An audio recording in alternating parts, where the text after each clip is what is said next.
Future کے لیے. سو اس لیے ہم خاص طور پہ داد دیتے ہیں اپنے سپریم کورٹ پہ.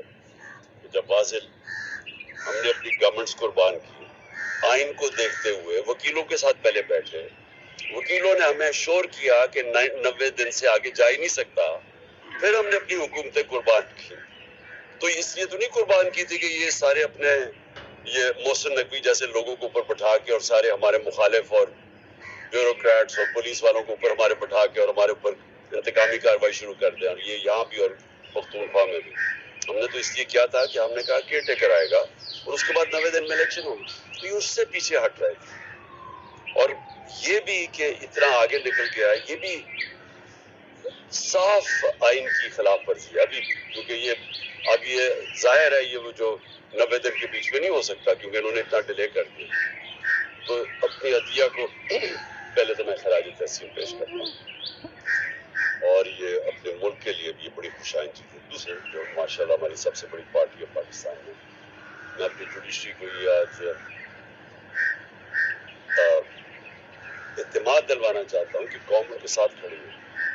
تو ان کو کوئی یہ وہ 98-99 میں نہیں جدھر ڈنڈوں مار کے سپریم کورٹ کے اوپر حملہ ہوا تو کچھ ریئیکشن نہیں آیا. بہت بڑا ریئیکشن آئے گا پاکستان کے اندر. یہ ہم نے بھی سارا وائرل ہوا یہ جو کلپ ہے، اور میں صرف اپنے ججز کو یہ شیورٹی دینا چاہتا ہوں کہ ہم سب کھڑے ہیں. دوسری چیز کی میں نے بات کرنی تھی وہ یہ، آج بابر اعوان نے ایک پریس کانفرنس کیا. دیکھیں پہلے تو خطرہ مجھے کس سے ہے، میں نے جن 3 لوگوں کے نام لیے تھے میرے اوپر جب واردات ہوئی تو میں نے ان تینوں کے نام لیے، تو ہر چیز جو اس کے بعد ہوئی میرے اٹیمپٹ کے بعد وہ مجھے کنفرم کرتی ہے کہ وہ تینوں ملوث تھے اس میں. پہلے تو کور اپ کرنے کی کوشش کی، وہ نوید سے پہلی سٹیٹمنٹ، پھر شام کو دوسری سٹیٹمنٹ آ گئی. دوسری سٹیٹمنٹ جب وہ کر رہا تھا تو جے آئی ٹی کے اندر رپورٹ ہے کہ وہاں 5 نامعلوم افراد بیٹھے ہوئے تھے کاؤنٹر ٹیررزم کی. جب اس کو پہلے تو نوید کو یہ ڈی پی او گجرات نے اس کی سٹیٹمنٹ کر کے وائرل کر دی، وہ بھیج دیا سب سے پہلے جو ہمارے مخالف اینکرز تھے ان کے پاس پہنچ گئی. اس کے بعد اس کو اٹھا کے لے کے گئے کاؤنٹر ٹیررزم ڈپارٹمنٹ میں. ادھر 5 نامعلوم افراد جو کہ جج کے سامنے اینٹی ٹیررزم کورٹ کے جج کے سامنے جے آئی ٹی کی رپورٹ ہے کہ وہ 5 نامعلوم افراد تھے، وہ وہاں بیٹھے. اس نے دوسری اس کی ویڈیو بنائی اور کئی گھنٹے وہاں رکھا. اور پھر جب جے آئی ٹی نے ان دونوں کو وہ جو ایس ایس پی تھا سی ٹی ڈی کا اس کو جب بلایا اور یہ جو ڈی پی او گجرات کو بلایا، انہوں نے ریفیوز کر دیا آنے کو. پنجاب کی سی ٹی ڈی تھی تو کون طاقتور تھا جو ان کے پیچھے کھڑا تھا کہ انہوں نے ہماری گورنمنٹ ہوتے ہوئے منع کر دیا. پھر اس کے بعد جو جے آئی ٹی کو سیبوٹاج کرنے کی کوشش کی، 4 لوگوں نے اپنے بیان بدلے جے آئی ٹی کے لوگوں نے. ان کے بعد اس کے اوپر پروسیکیوٹر جنرل نے ان کے اوپر تفتیش کی، اس نے کہا کہ ان کے اوپر ایکشن لینا چاہیے. انہوں نے سیبوٹاج کرنے کی کوشش کی ہے.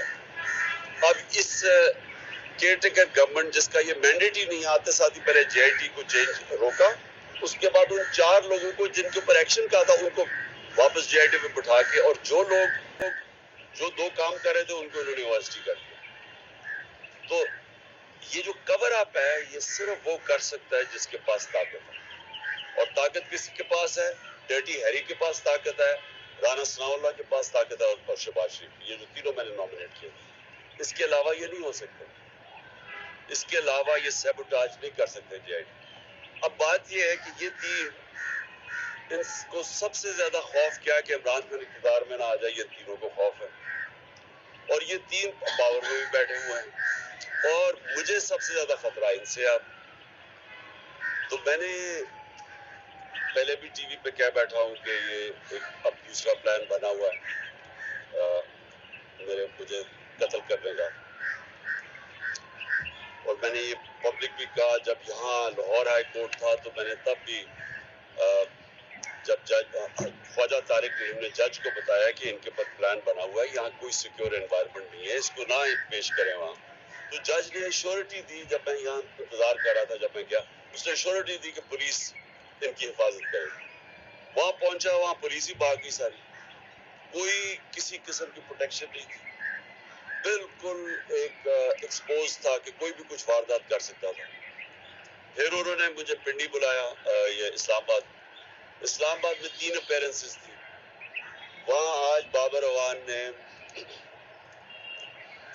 جو اندر کے کیمراز تھے, جو CCTV کیمراز تھے, وہ بند کیے گئے.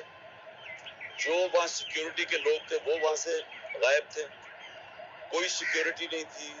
CCTV کیمراز بند کیے گئے, اور بالکل کسی پروٹیکشن کے بغیر میں تینوں عدالتوں کے اندر ایکسپوز تھا. اب سوال یہ ہے کہ یہ کس کے انٹرسٹ میں ہے کہ مجھے کون اب پروٹیکٹ کرے گا؟ جنہوں نے پروٹیکٹ کرنا ان سے ہی خطرہ ہے. تو عدالت سے ہم اب کوشش کریں گے, سپریم کورٹ کے چیف جسٹس کو بھی میں اب لکھوں گا اپنے وکیلوں سے, ہائی کورٹ کے بھی چیف جسٹس کو بھی, یہ آپ ہماری باری تو جب نواز شریف فیک بیماری ہوئی تھی اس کو, کیونکہ اب تو پتا چل گیا نا کہ جنرل بیماری نہیں تھی, تو ہمیں ایک جج صاحب نے, میں پرائم منسٹر تھا, انہوں نے کہا کہ اگر اس کو کچھ ہو گیا تو ہم ذمہ دار ہیں. تو مجھے کچھ ہو گیا تو کون ذمہ دار ہے, کیونکہ وہ جنہوں نے کچھ کرنا ہے وہی ان کا کام ہے میری حفاظت کرنا.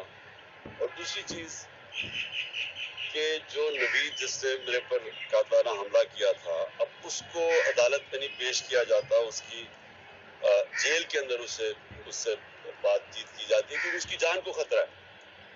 تو جس کی جان کے اوپر اٹیمپٹ ہو چکا ہے اور خطرہ ہے, اس کو کیوں وہ یہ گھسیٹ رہے. اور ان کیسز میں یعنی جو مزاحیہ خیز کیسز ہیں, ایسے کیسز ہیں جن کے اوپر کبھی, یعنی اگر دنیا مذاق اڑائے گی کہ ایک ٹیررزم کا کیس کر دیا وہاں الیکشن کمیشن کے باہر, جبکہ میں وہاں تھا ہی نہیں, میں گھر میں بیٹھا ہوا تھا, وہ مظاہرہ ہو رہا ہے, میرے اوپر دہشت گردی کا کیس کر دیا. یا دوسرا وہ جو ایک اور, اب سب کو پتا ہے کہ الیکشن کمیشن پوری طرح, اب تو خیر ساری قوم کو پتا چل گیا کتنی جانبدار ہے, یہ تو حکم ہی ساری ان سے لیتی ہے.